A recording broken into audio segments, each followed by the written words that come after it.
Well, time is a fascinating concept, and I start out talking about it in Becoming Supernatural.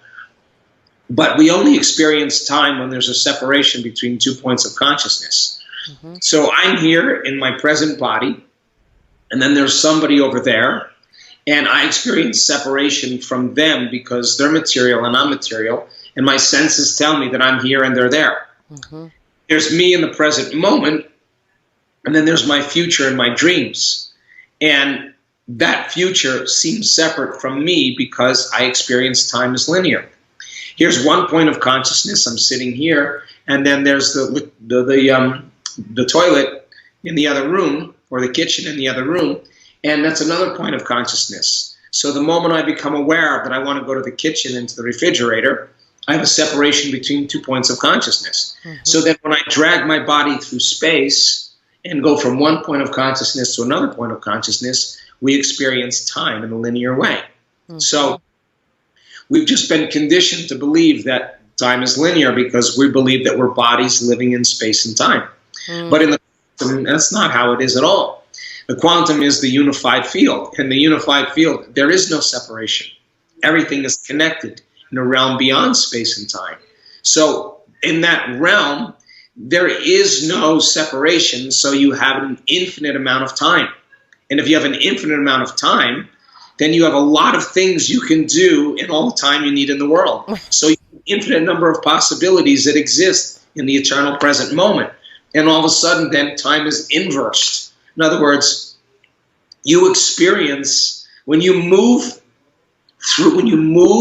through time, you experience spaces or dimensions. Right. So the only way you move through time is not from moving faster from one point of consciousness to another, like moving your body.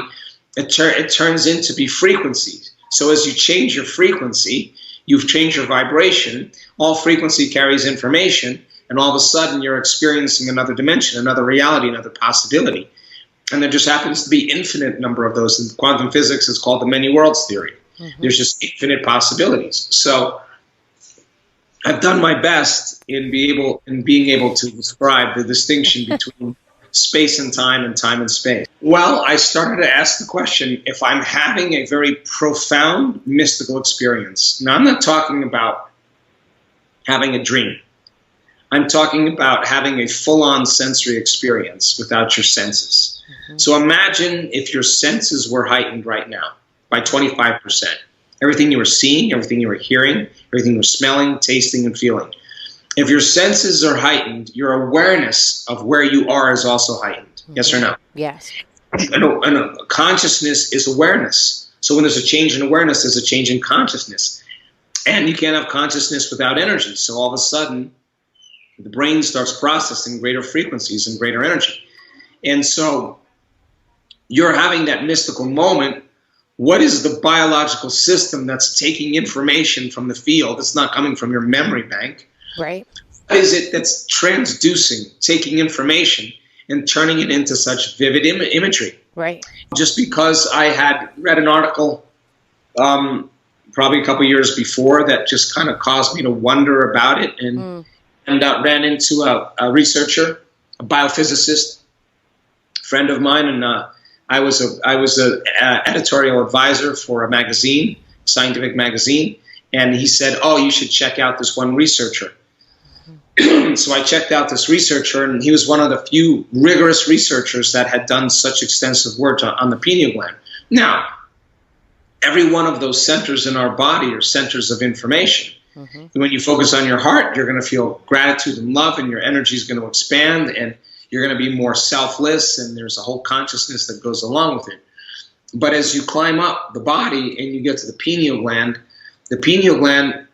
kind of caught my attention because there were so many weird things about it that I wanted to be able to piece together. So turns out that the pineal gland acts kind of like a cosmic antenna that allows us to tune in to different frequencies.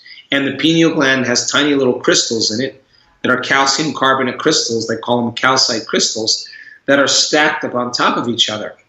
And I found an article after that experience that said that the pineal gland was a neuroendocrine transducer with piezoelectric effects. Now, most people would just go like, forget that. But Yeah. I knew that piezoelectric meant taking one form of energy and turning it into another form of energy.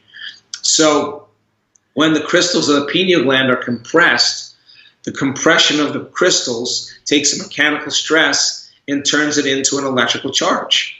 And so the pineal gland all of a sudden becomes activated. That electrical charge begins to produce a resonant electromagnetic field. So I was like, okay, so how do you compress the crystals of the pineal gland? And there are certain yoga breaths in yoga that I learned that I kind of modified and created that allow us to begin to inhale and pull this energy, this fluid up our spine, and then squeeze our intrinsic muscles and just hold it for a period of time, begins to push that cerebral spinal fluid up into the brain, and the pineal gland sits right at the back of the third ventricle. And the compression of the crystals, by holding your breath and squeezing, begins to activate the gland. So when the gland gets activated, all of a sudden energy from the lower centers, from the body, begins to be released into the brain. And the brain goes into gamma brainwave patterns, a super aroused state. Now, in the last 5 years, I've been doing extensive scientific research, as you know, in our advanced workshops. We've done 19 advanced workshops, and we have probably close to 10,000 brain scans. Wow. And I now know that when that energy starts to move, when the person's doing this properly, the imagery that we see is the pineal gland and the surrounding area is very, very active, a lot of energy there. And the energy is not coming from something outside, like through the senses. The arousal that's created is coming from the body. There's a release of energy from the body to the brain, and the entire limbic brain is on fire. Once the brain goes on fire, then the brain goes into high gamma brainwave patterns, and the person literally is super conscious. So we've actually proven at this point that this is the system that takes place, and this is a system that becomes activated when done properly. And the person then has a profound subjective experience that we could say, oh, that's probably very real, because they can't make their brain do that. Right. Now, the amount of energy that we've recaptured in the brain in our research is over 200 times normal. You never even see it in clinical studies. Right. There's so much energy in the brain that 99.7% of the population fall in 3 standard deviations above normal or 3 standard deviations below normal. It's a bell curve. And that makes up almost 100% of the population. Imagine we're capturing 200 and 300 standard deviations above normal. So we're talking about an enormous amount of energy. So my hypothesis then of the pineal gland, we've actually proven to be true. And so I show certain brain scans in the book to show exactly what happens. So then it's a neuroendocrine transducer. And a transducer is what takes one form of energy and translates it into another form of communication, like our Skype call here. Right. We're picking up the computer's picking up a frequency and turning it into a picture. Your television antenna picks up a wave from the environment and turns it into a very coherent picture. Well, the pineal gland acts as a transducer, and it picks up information from the realm beyond space and time.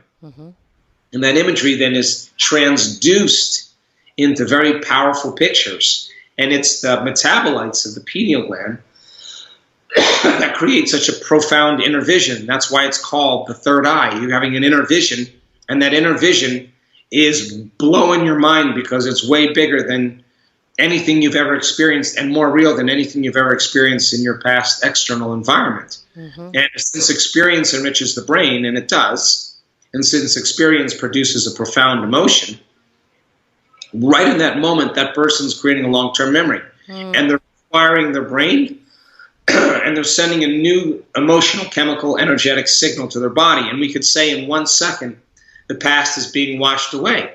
And when they come back to their senses, now they have more circuits in their brain in place, and it seems like some veil, some conditioning about our limitation is removed, and we see a broader spectrum of reality, because now we have the circuits in place to perceive what's always been there, but we didn't have the wiring in our brain to perceive it, because we don't perceive things how they are, we perceive things how we are.